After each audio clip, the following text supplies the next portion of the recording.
सकाळच्या घाई गडबडीमध्ये जेव्हा काहीतरी चमचमीत खाण्याची इच्छा होते ना, तेव्हा हा पदार्थ एकदा नक्की ट्राय करा. नमस्कार मंडळी, फूड बाय संगीता रेसिपीमध्ये तुमच्या सर्वांचं खूप खूप मनापासून स्वागत आहे. आज ना मस्त चमचमीत असा राजमा मसाला बनवला. सगळे साहित्य घरातलेच वापरले, बाहेरून कुठलाही मसाला विकत आणला नाही. पण चवीला अगदी हॉटेल रेस्टॉरंटमध्ये जसा राजमा मसाला मिळतो ना, अगदी तसाच तयार झाला. आणि जेवणाबरोबर मन सुद्धा जिंकून घेईल एवढा भारी लागला. खरं तर हा राजमा मसाला पुरीबरोबर, पराठ्याबरोबर किंवा चपातीबरोबर खायला खूप भारी लागतो. पण गरम गरम भाताबरोबर म्हणाल तर एकच नंबर लागतो. आणि खरं तर हा राजमा मसाला तुम्ही पाहुणे आल्यानंतर सुद्धा बनवू शकता बरं का. पाहुण्यांसाठी एक स्पेशल भाजी म्हणून तुम्ही हा राजमा मसाला सहज बनवू शकता.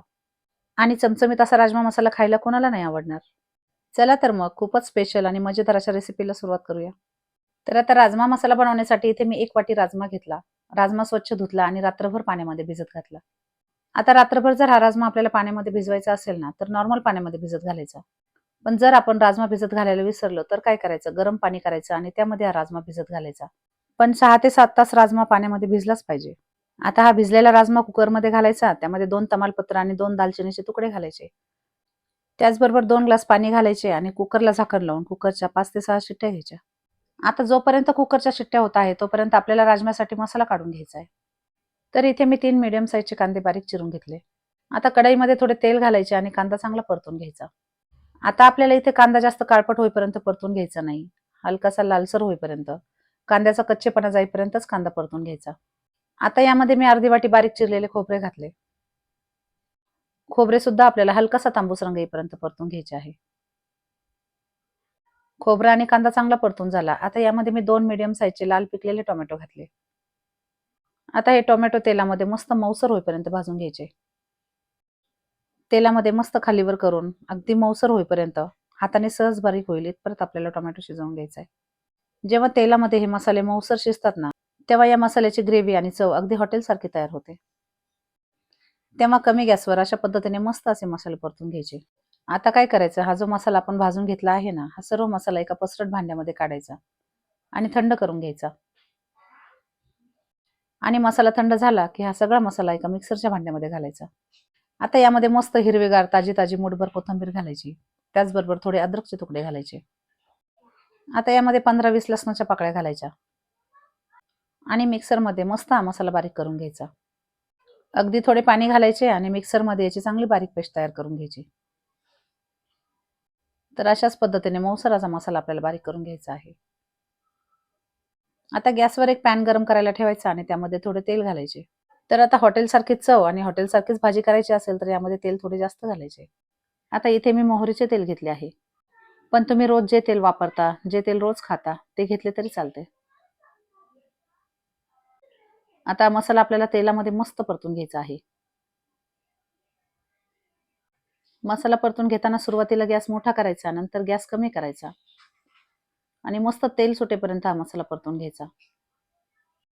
आता यामध्ये मी 10 ते 12 कढीपत्त्याची पाने घातली आणि तेलामध्ये आपल्याला मस्त असा मसाला परतून घ्यायचा आहे. छान तेल सुटेपर्यंत कमी गॅसवर मस्त असा मसाला परतून घ्यायचा. आणि जेव्हा तेल आणि मसाला वेगळा-वेगळा होईल, त्यानंतरच आपल्याला यामध्ये काही पावडर मसाले घालायचे आहे. तर आता यामध्ये अर्धा चमचा हळद पावडर आणि त्याचबरोबर 1 चमचा लाल मिरची पावडर घालायची आणि त्याचबरोबर 1 चमचा गरम मसाला घालायचा. आणि पावडर मसाले घातले की पुन्हा हे सर्व साहित्य चांगले एकजीव करून घ्यायचे.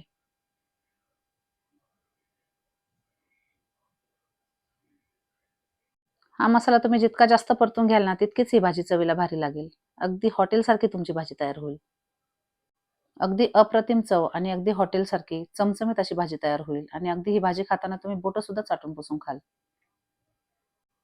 आता मसाले छान परतून झाले आहे. यामध्ये उकडून घेतलेला सगळा राजमा घालायचा. उकडलेला राजमा आणि त्याबरोबर असलेले पाणी हे दोन्हीही यामध्ये घालायचे.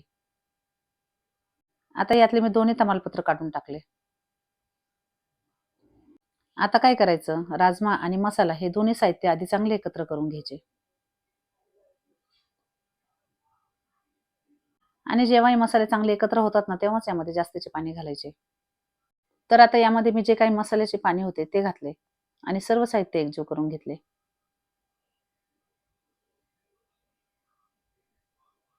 आणि काय करायचं, या राजमा मसाल्यामध्ये जास्त पाणी घालायचं नाही. ही भाजी थोडी दाटसरच चांगली लागते. तुम्ही पाहू शकता 5 ते 6 शिट्ट्यामध्ये मस्त असा आपला राजमा शिजला आहे.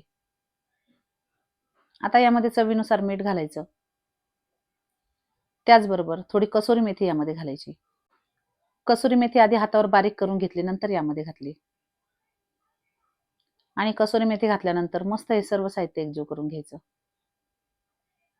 सुरुवातीला मोठा गॅस करायचा आणि भाजीला चांगली उकळी आली की कमी गॅस करायचा. आणि 5 ते 6 मिनिट कमी गॅसवर मस्त भाजी उकळून घ्यायची. आता यामध्ये बारीक चिरलेली भरपूर कोथिंबीर घालायची. आणि कोथिंबीर घातल्यानंतर पुन्हा ही भाजी चांगली एकजीव करून घ्यायची.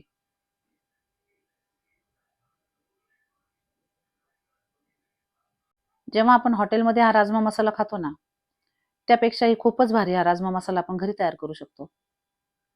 आणि कसं असतं ना, कधी-कधी वेगळी चव असेल तर घरातील मंडळी सुद्धा आनंदाने खातात. आणि खमंग असा राजमा मसाला तुम्ही लहानांपासून मोठ्यांपर्यंत टिफिनलाही देऊ शकता. आणि जर टिफिनला दिला तर पूर्ण टिफिन संपल्याशिवाय राहणार नाही. आता कोथिंबीर घातल्यानंतर पुन्हा 2 ते 3 मिनिटे भाजी कमी गॅसवर उकळून घेतली. तर तुम्ही पाहू शकता, अगदी घरच्या घरी, अगदी हॉटेलसारखा खमंग असा आपला राजमा मसाला तयार झाला आहे. आणि या राजमा मसाल्याबरोबर जर गरम-गरम भात असेल तर मग आहाहा! मज्जाच. तुम्ही ही डिश सुद्धा चाटून पुसून खाल, एवढा हा राजमा मसाला चवीला भारी लागतो. तेव्हा तुम्ही हा राजमा मसाला एकदा माझ्या या पद्धतीने करून पाहाच. आणि कसा झाला हे मला कमेंट करून नक्की सांगा. आणि तुम्हाला खरं सांगू का, जेव्हा उन्हाळ्यामध्ये भाजीला काही नसते ना, तेव्हा अशा या चमचमीत भाज्या खाण्याची मजा काही वेगळीच असते. आणि हॉटेलसारखी चव जर मुलांना घरीच मिळत असेल, तर मुलं सुद्धा हॉटेलमध्ये जाण्याचा हट्ट करणार नाही. तर मंडळी, तुम्हाला हा चमचमीत असा राजमा मसाला कसा वाटला हे मला कमेंट करून नक्की सांगा. खूपच मजेदार अशी रेसिपी आहे. तुम्ही सर्वांनी माझ्या या पद्धतीने एकदा नक्की ट्राय करा. आणि गरम-गरम भाताबरोबर चमचमीत असा राजमा मसाल्याचा आनंद घ्या. खूपच मजेदार रेसिपी आहे. सर्वांनी एकदा नक्की ट्राय करा. व्हिडिओ आवडला असेल तर लाईक, शेअर आणि सबस्क्राईब करा. धन्यवाद.